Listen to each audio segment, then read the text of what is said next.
Bonjour chers amis, bonjour le monde. Aujourd'hui pour une nouvelle vidéo en physique. La leçon sur champ de pesanteur, c'est-à-dire changer.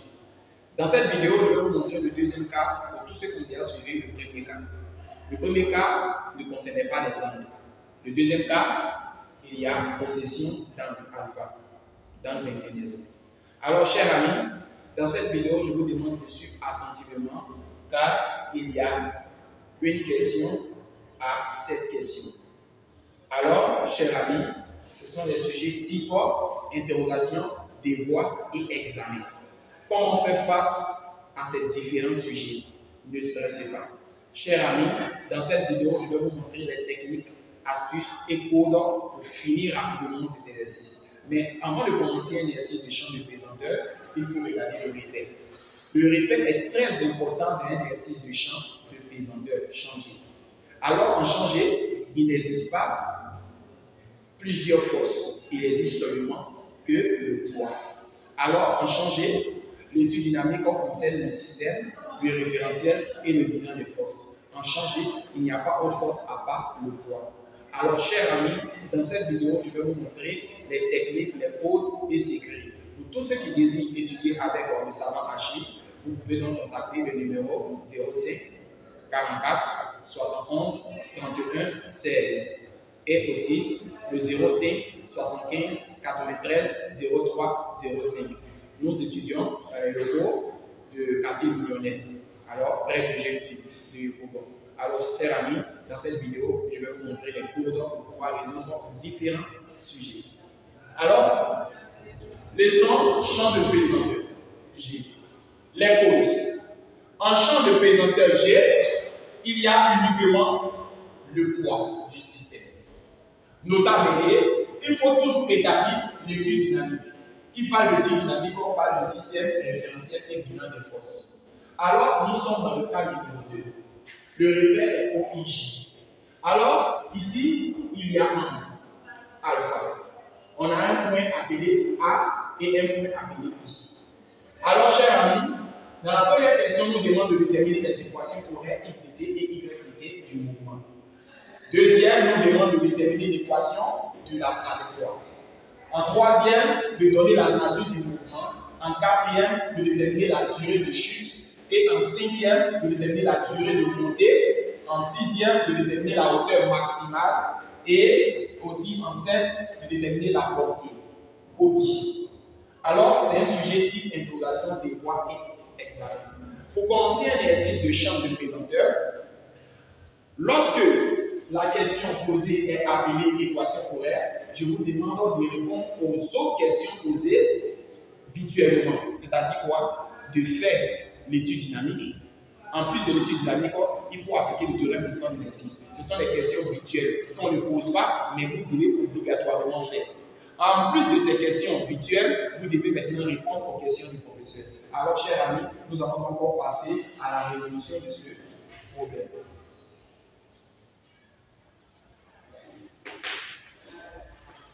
Ici, avant de commencer à répondre à la première question, nous devons donc faire l'étude dynamique. Il s'agit donc du système.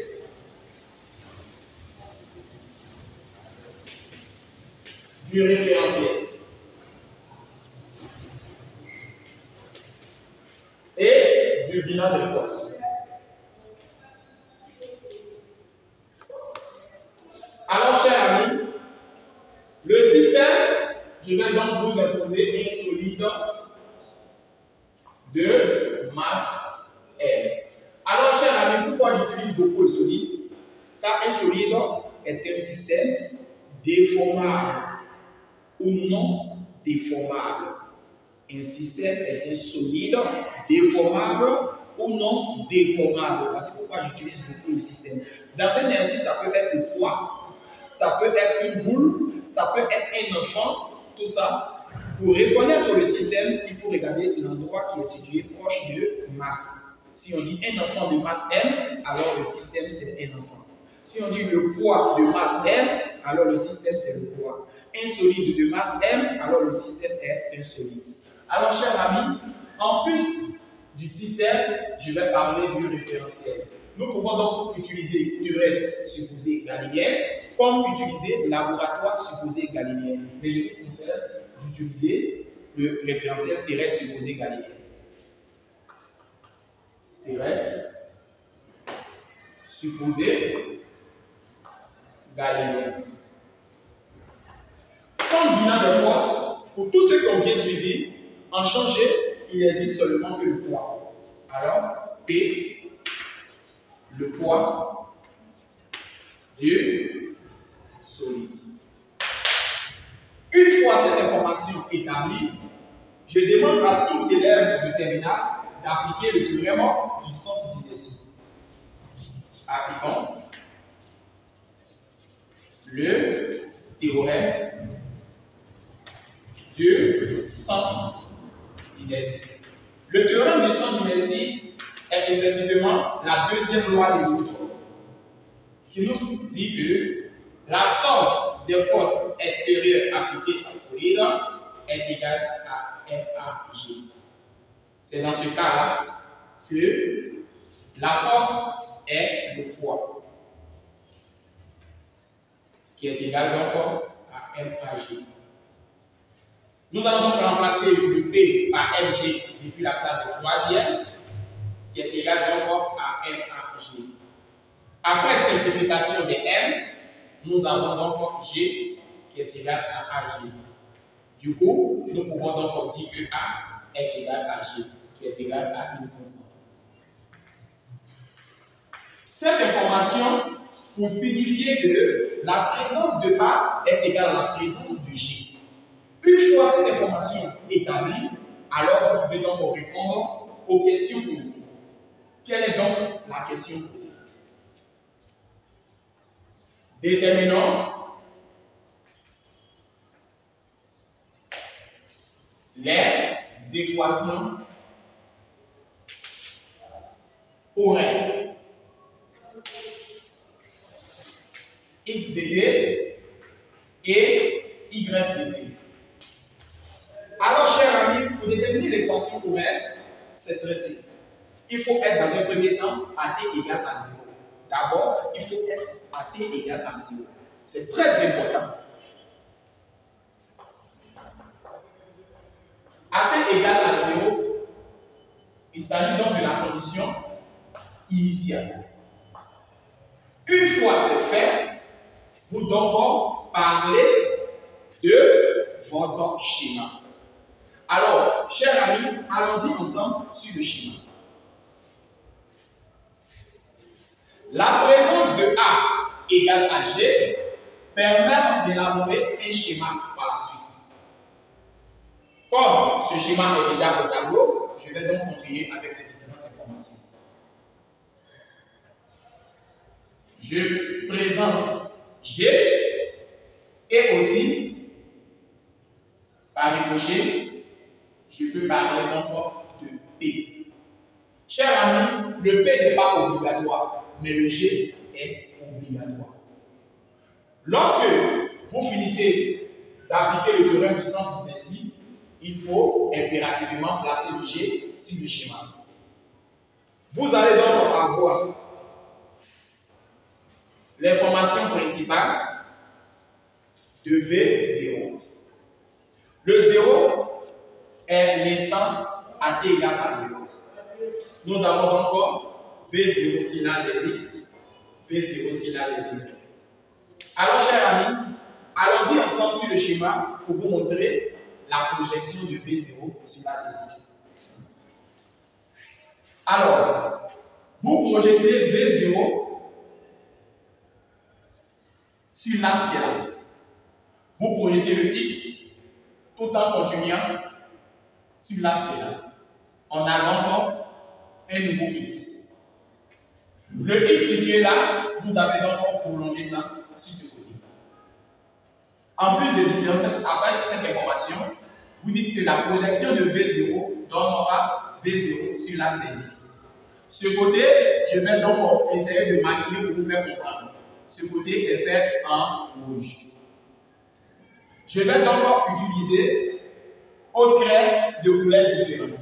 Dans ce cas-là, j'utiliserai donc la craie verte. Je vais donc faire la projection de V0 sur l'axe des Y. Je l'appellerai V0 sur l'axe des Y. Je ferai donc le schéma en vert. J'utiliserai donc la classe de 5e qui nous dit angle alterne interne. Je place donc l'angle alterne et son interne là. J'ai deux couleurs. Une couleur faite en vert et une couleur faite en rouge. Ce qui m'intéresse, c'est la présence de X que je dois déterminer. Ce qui m'intéresse, c'est la présence de Y que je dois déterminer. Sur ce côté, comment est ma main par rapport à l'angle? Comment est ma main par rapport à l'angle? Comment est ma main par rapport à l'angle? Ma main fait face à l'angle. Dans ce cas-là, V0 sur l'axe des Y va être impérativement V0 avec sinus alpha. Pourquoi? Parce que ce côté fait face à l'angle. Ce côté-là est comment par rapport à l'angle alpha. La craie faite en rouge est adjacent à l'angle. Dans ce cas-là, nous avons encore V0 sur l'axe des X qui donnera V0 cosinus alpha. Pourquoi cosinus? Car le côté rouge est adjacent à l'angle. Pourquoi sinus? Parce que le côté vert est opposé à l'angle. Partons donc dans notre sujet. V0 sur l'axe des X, nous avons donc dit que nous trouvons V0 cosinus alpha. V0 sur l'axe des Y, nous avons donc dit en trait vert que nous trouvons V0 sinus alpha. Après cette information, nous allons donc partir tout en parlant de OG0. Vecteur position. On aura donc X0 et Y0. Chers amis, allons-y ensemble sur le schéma. Comme le point O est pris comme départ, c'est ce que le requin a dit. Où est placée la vitesse V0, chers amis? La vitesse V0 est placée en haut. Nous allons donc reprendre cette information. Le point O est situé là. Et où est placée la vitesse V0? Là. Alors, chers amis, quittant du point O en atteignant le point Y, ne rencontrez-vous pas un point A? Quittant le point O en allant au point Y, ne rencontrez-vous pas le point A? Chers amis, quittant au point O pour aller au point Y, nous rencontrons un nouveau point appelé A. Dans ce cas-là, ce côté-là est très considéré. Dans ce cas-là, chers amis, côté Y est égal à OA. Et la valeur de OA est égale à H. Chers amis, nous allons donc réexpliquer cette partie. Suivez attentivement. Quittant le point O, allant au point Y. Ne rencontrez-vous pas un point A? Pourquoi cette question est posée? Parce que c'est au point A que se trouve la vitesse V0. Comme c'est au point A que se trouve la vitesse V0, alors nous quittons au point O pour aller au point Y, nous rencontrons un point appelé A. Il s'agit encore d'une hauteur. Concernant l'axe des X, quittant au point O en allant au point X, avez-vous vu au point I une vitesse? Quittant au point O pour aller au point X, avez-vous vu une vitesse partant au point I? Je réponds cette hypothèse. Quittant au point O pour aller au point X, avez-vous vu une vitesse au point I? Non, nous ne voyons pas de vitesse au point I comme au point A. Au point A, il y avait une vitesse appelée V0. Au point I, il n'y a pas de vitesse. Au point I, comme il n'y a pas de vitesse, au point I, automatiquement, ça sous-entend que le point I ne permet pas d'être utilisé. Alors de O à X, nous avons donc comme valeur 0. Mais si il y avait une vitesse au point I forme de la manière que c'est terme, alors de l'axe des X, on va avoir donc OI. Chers amis, j'espère que vous avez bien compris. Comme il n'y a pas de vitesse au point I, tout ça, vous trouvez donc 0. Alors, après AT égale à 0, nous allons nous parler de AT différent de 0. Il s'agit donc de conditions quelconques. Alors, chers amis, ici, il est impératif de parler de l'accélération. Alors, nous allons donc parler de l'accélération. Accélération sur l'axe des X, accélération sur l'axe des Y. Si vous ne voyez pas la présence de 0, alors c'est que nous sommes à t différents de 0. Dans ce cas-là, nous allons donc aller sur le schéma ensemble. Mais avant de partir sur le schéma, qu'est-ce que vous avez donc dit? Nous avons donc dit que A est égal à J à partir de cet instant. La valeur de A est égale à la valeur de J. Allons-y sur le schéma. La valeur de A est égale à la valeur de J. Comment est G sur l'axe des X? Comment est G sur l'axe des X? Comment est G sur l'axe des X? G est perpendiculaire à l'axe des X. Ce qui signifie que sa valeur donnera encore 0. Comment est G par rapport à l'axe des Y? Y va en haut, G vient vers le bas, les deux sont opposés. Dans ce cas-là, nous rencontrons la valeur moins G. Une fois que c'est fait, il y aura donc comme application. Après l'accélération, viendra la vitesse. Il s'agira donc de Vx et de Vy. Ici, chers amis, pour pouvoir résoudre Vx et Vy, il faut se servir des propriétés suivantes. Vd égale à AD plus V0. Dans ce cas-là, Vx de D serait donc égal à AX de D plus V0x. Dans ce cas, Vy de D serait donc égal à AY de D plus V0y. C'est cette formule-là que l'on va utiliser pour pouvoir comprendre. Comment est appelé A sur l'axe des X?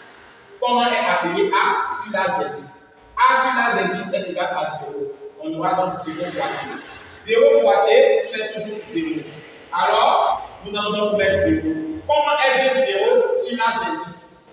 V0 sur l'axe des X. V0 est comment sur l'axe des X? V0 est égal à V0 cosinus. C'est dans ce cas-là que nous allons donc mettre ici V0 cosinus. Après, nous allons donc attaquer l'axe des Y. Comment est V0 sur l'axe des Y? Vy est égal à AY plus V0y. Alors, V0, AY est égal à combien? AY est égal à moins G. En plus de G, nous allons donc dire que la valeur de AY a été remplacée par moins G, mais n'oubliez pas de mettre le T de la formule. Une fois que le T est mis, alors nous allons passer en termes de V0. Comment est appelé V0 sur la des Y? V0 sur la des Y est appelé V0 sinus alpha. Alors, après implication de la vitesse, il y aura donc implication de la position.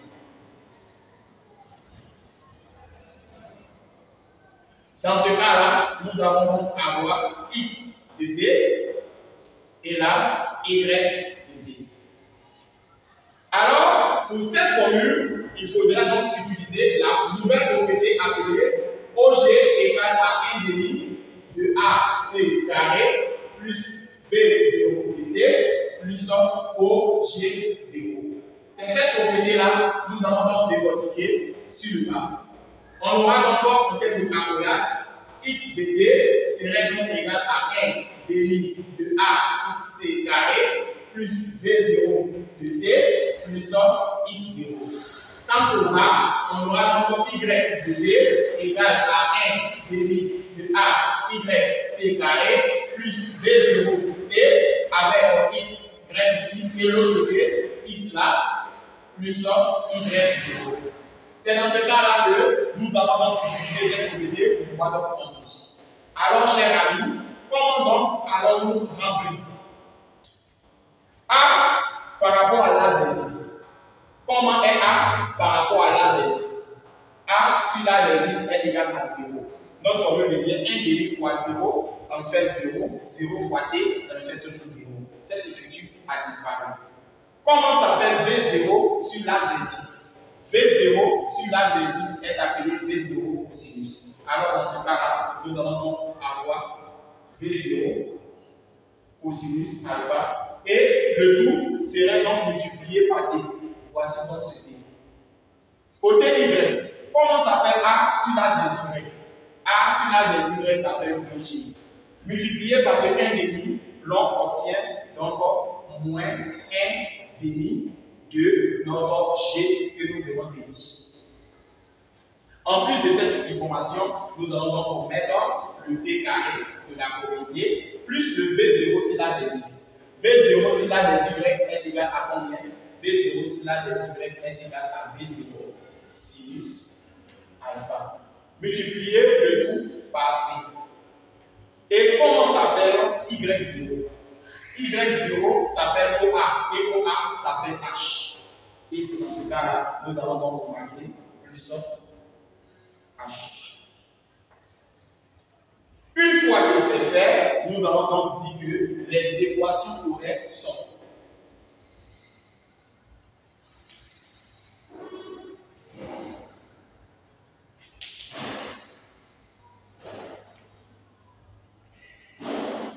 x de t qui est égal à notre information trouvée, V0 cosinus alpha, le tout multiplié par t.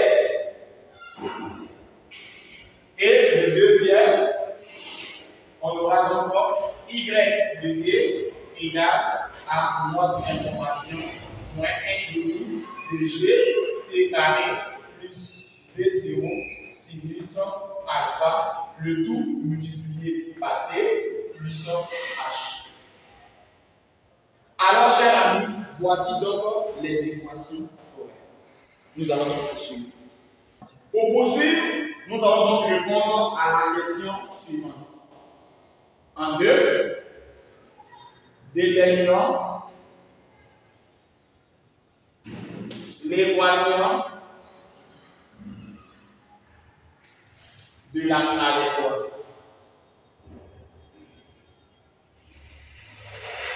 Alors, chers amis, c'est très simple. Il faudra donc venir numéroter les deux équations passées, 1 et 2. Il s'agit donc de x et y et t.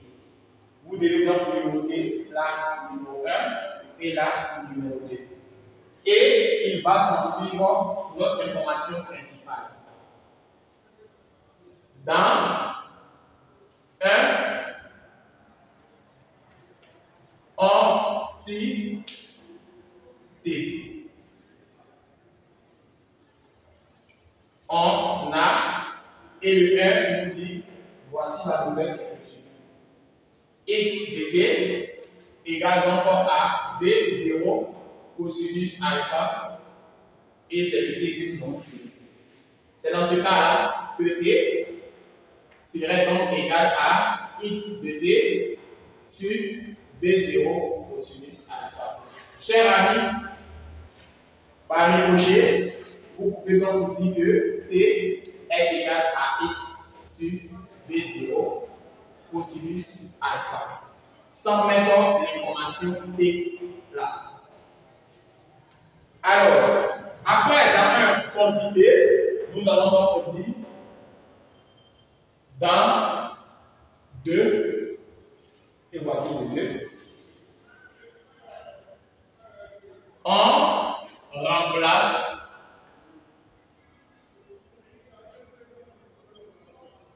t par sa valeur.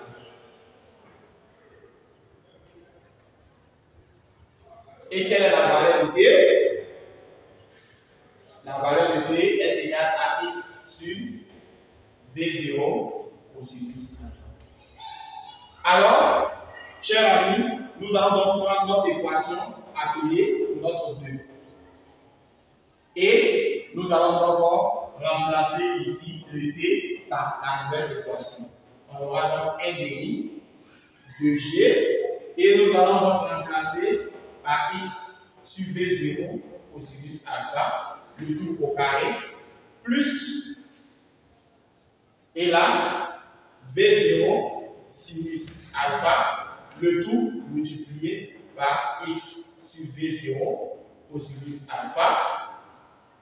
On a multiplié ça, on a remplacé le t par cette écriture, plus la hauteur. C'est dans ce cas-là que nous pouvons y égale, et nous multiplions moins 1 fois g, on a cette écriture, sur 2. Et là, nous allons donc avoir x au carré, et là, nous allons aussi avoir v0 cosinus alpha, le tout au carré. Plus, nous allons donc mettre un comme dénominateur là, et nous allons faire numérateur fois numérateur, dénominateur fois dénominateur. Alors on aura donc x v0 sinus alpha sur 1 fois v0 cosinus alpha plus h.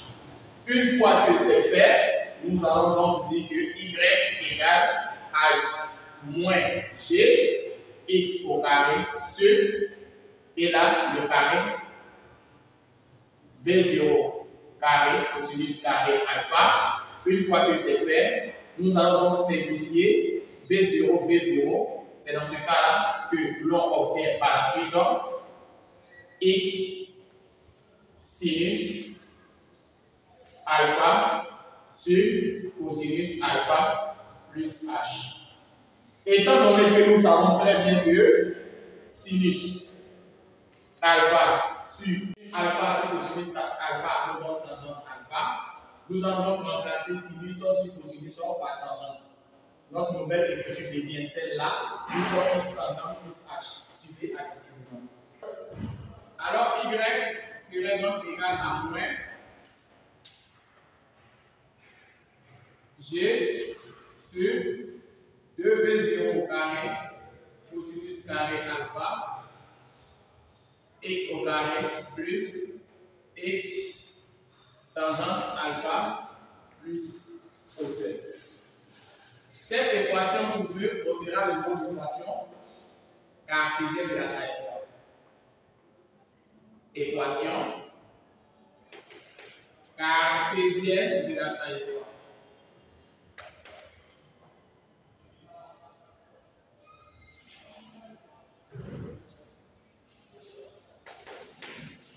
Alors, chers amis, nous sommes désormais à la question 3. La question 3 nous demande de donner la nature du mouvement. Donnons la nature du mouvement. Alors, pour répondre à cette question, il faut regarder si cette équation obéit à une autre équation de la forme de l'addition euclidienne. C'est-à-dire quoi?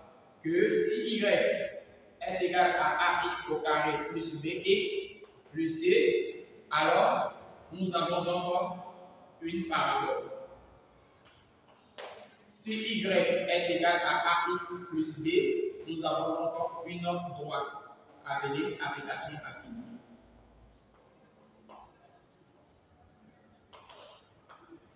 Alors, chers amis, de vous à moi, l'équation est une parabole ou une droite.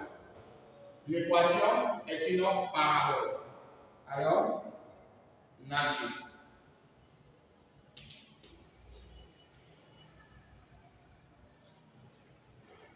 Parabole. Et la concavité est dirigée vers le bas ou vers le haut. La concavité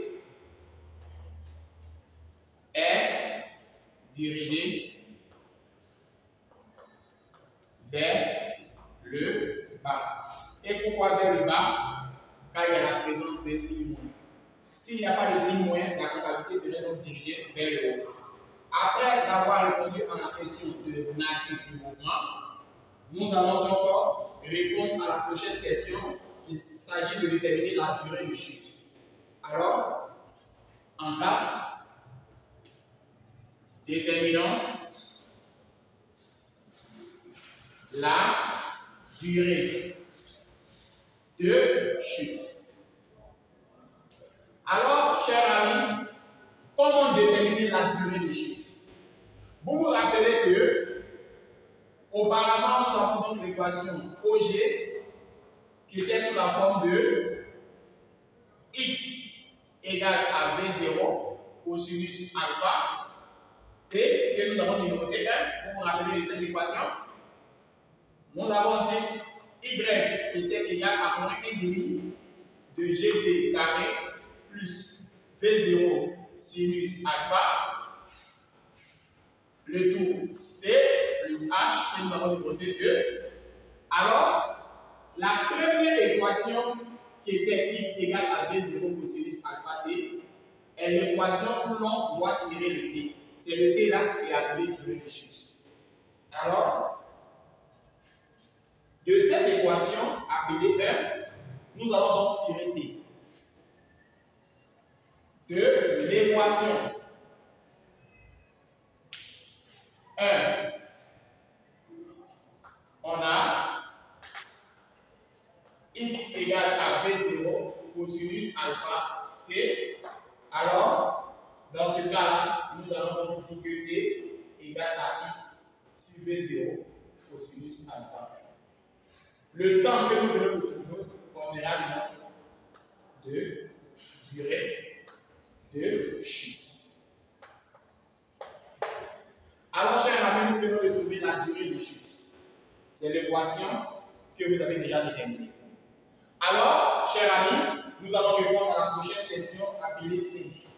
Il s'agira de la durée de montée à présent. En 5, déterminons la durée de montée. Alors, ne pas confondre la durée de chute à la durée de montée. La durée de montée, il faut donner une information principale qui est appelée au sommet S, le point culminant. Allons-y sur le schéma, vous allez voir donc le point culminant. Lorsque le solide va arriver là, vous allez donc voir qu'il y a un point appelé S. Il s'agit donc du point culminant. Le point où le solide va atteindre et ne va plus jamais monter. Le point où le solide va toucher avant de redescendre. Il s'agit donc du point culminant, le dernier point. Dans ce cas-là, pour déterminer la durée de montée, il faut forcément dire au sommet S, la vitesse qui va naître sur l'axe des Y serait donc obligatoirement égale à 0. Car lorsque vous allez lancer le split, ça va atteindre le sommet et ça va redescendre. La vitesse va donc s'annuler au point S. Alors, au sommet S, on a VYS qui serait donc égal à 0. Alors, chers amis, vous avez donc déjà aperçu la vitesse finale des Y. La vitesse finale des Y s'écrivait comme ceci. Moins GT plus V0 sinus alpha. Vous vous rappelez? Pas la vitesse finale des Y par rapport à l'instant initial, mais la vitesse a été différente de 0. Alors ici, pour ceux qui ne savent pas, il s'agissait de t différent de 0. Alors, le temps ici va s'appeler ts. Pourquoi? Parce que nous sommes au sommet S. Alors, le temps va s'appeler ts. Cette hypothèse doit être égale à 0. Pourquoi? Car la vitesse va toucher son dernier point pour pouvoir redescendre. C'est pour cela que nous appelons donc le point culminant. Alors, nous allons donc avoir moins GTS égale à moins V0 sinus alpha. Nous avons donc retrouvé l'équation. Après l'apparition des deux signes moins, ça va donc disparaître. On a TS qui est égal à V0 sinus alpha. Où vous allez donc tirer TS. On aura donc TS qui est égal à V0 sinus alpha, le tout sur G. La durée que vous venez de trouver, on dira le nom de durée de montée. Alors, pour déterminer la durée de montée, vous devez dire au sommet S. Alors, j'ai suivi. Sixième question. Déterminons la hauteur maximale. Chers amis, comment l'on peut changer de nom, hauteur maximale, par un autre nom? Nous pouvons remplacer hauteur maximale par le terme la flèche. Si vous attendez dans un devoir, la flèche, c'est que l'on vous demande de déterminer la hauteur maximale. Pour déterminer la hauteur maximale, dans un premier temps, il faut déterminer la durée de montée. La durée de montée est déjà trouvée. Si vous trouvez la durée de montée, vous remplacez cette durée-là dans l'équation qui va suivre. C'est-à-dire quoi? Il y avait donc une équation qu'on doit appeler numéro 2. Cette équation numéro 2 était Y qui se présentait sous la forme de moins 1 demi de G T au carré plus V0 sinus alpha T plus H. Vous vous rappelez qu'il y avait une équation qu'on avait appelée dans 2. Cette équation s'écrivait sous cette forme-là. Dès ce instant, vous devez donc remplacer partout où vous voyez T par l'indice TS. C'est dans ce cas-là, vous allez donc dire que remplaçons T par TS. Avec TS égale à notre hypothèse B0 sinus alpha sur G. C'est dans ce cas-là que notre écriture devient à présent YS, qui est appelé hauteur maximale. Alors, nous allons donc remplacer YS à présent par la hauteur maximale.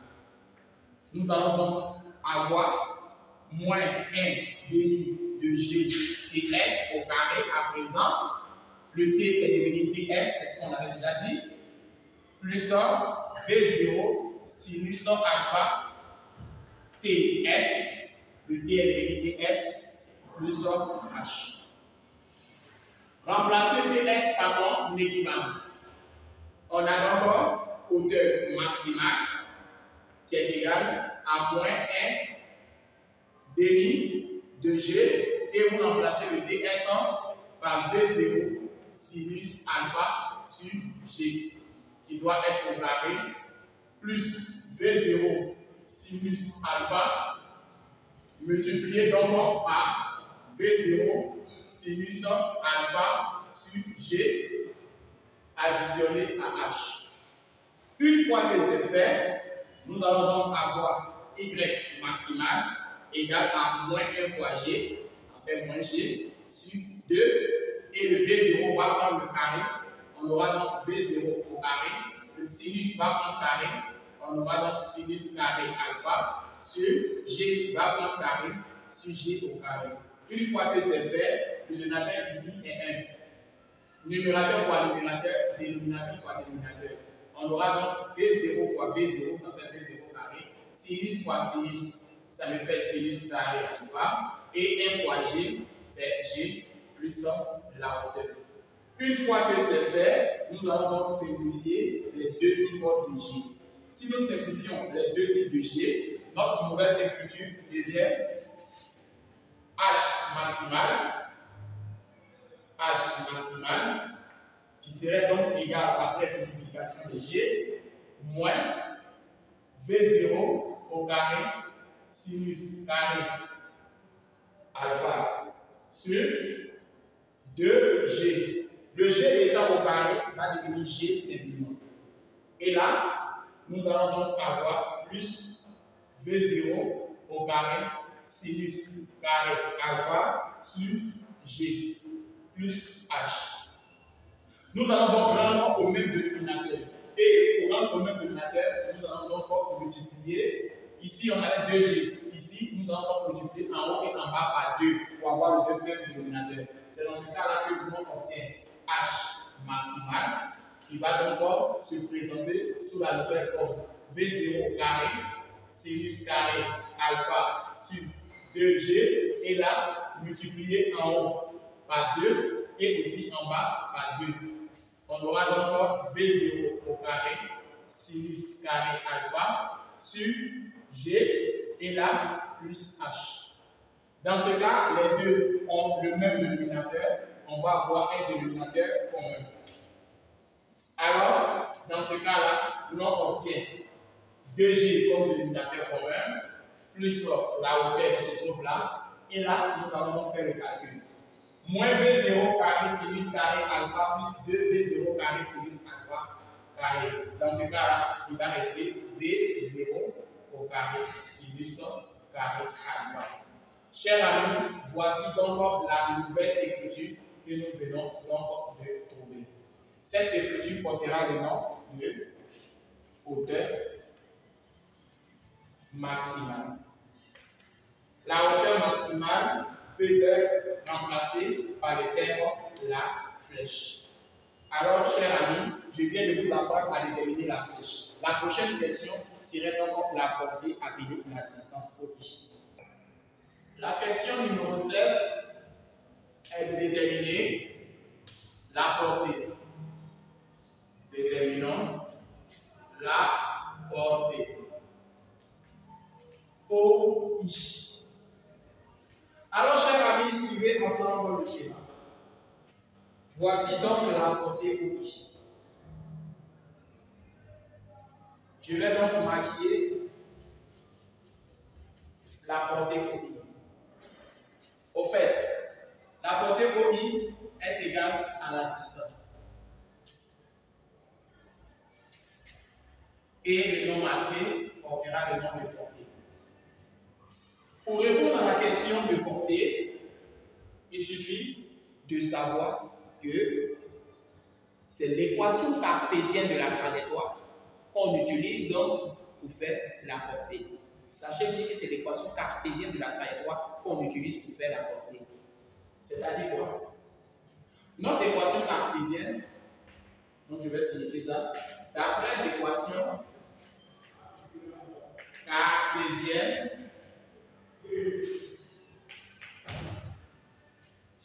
de la trajectoire, on a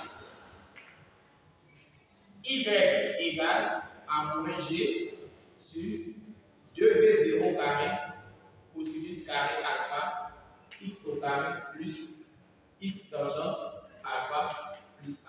Vous vous rappelez de cette équation? Alors, pour répondre à la question de portée, il suffit maintenant d'avoir l'hypothèse suivante. Posons que y qui était là va s'annuler en i. Vous voyez un peu le geste? Y qui était là va s'annuler en i. Posons que y va s'annuler en i. Donc, posons que y égale à 0. Et si y s'annule en i, alors x va s'appeler OI que nous cherchons. Partout, nous voyons y, nous allons poser que c'est égal à 0 et remplacer x par OI.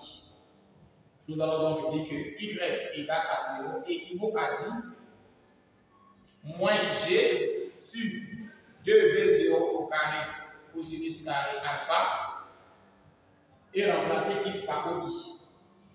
OI au carré plus OI tangente alpha plus la hauteur est égale à 0. C'est cette condition-là. Ici, Nous allons donc calculer le discriminant. Mais bien avant de calculer le discriminant, comme il n'y a pas de valeur, je vais vous donner les différentes informations. Comme il n'y a pas de valeur là, je vais dire que moins g sur 2v0 au carré cosinus carré de alpha, je vais l'appeler dans mon exercice A. C'est comme si on avait l'équation ax au carré plus bx plus c. Et aussi, tangente alpha aura pour valeur b. Ceux qui comprennent ça, vous allez remarquer que notre équation va être désormais A fois OI au carré plus B fois OI plus l'autre H qui est comme le C qui est égal à 0. Ici, chers amis, il faut donc utiliser impérativement le discriminant B carré moins 4AC. Aujourd'hui, la valeur de notre C est appelée H. Donc 4AH. Avant, on disait 4AC, mais notre C s'appelle H. Donc 4AH. C'est dans ce cas-là, chers amis, que nous allons encore calculer le discriminant où nous allons dire que si le discriminant est positif, on a OI 1 et OI 2 à l'aide de la calculatrice.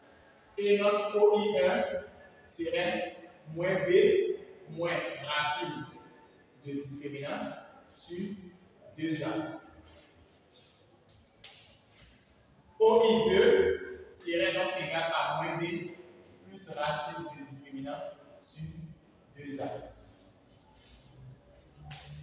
Alors, parmi ces deux, un serait positif, un serait négatif.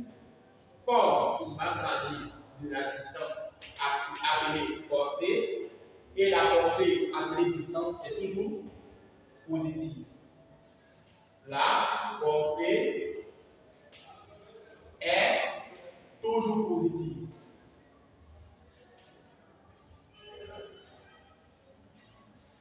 Ce qui sous-entend que parmi ces deux-là, celui qui est positif, c'est-à-dire supérieur à 0, va être appelé donc la portée. Et celui qui est négatif, il ne va pas s'agir de la distance, mais plutôt de l'abscisse. Car une distance est toujours positive. Sachez bien que la portée serait donc en mètres. La portée s'exprime en mètres. Sachez bien cette information.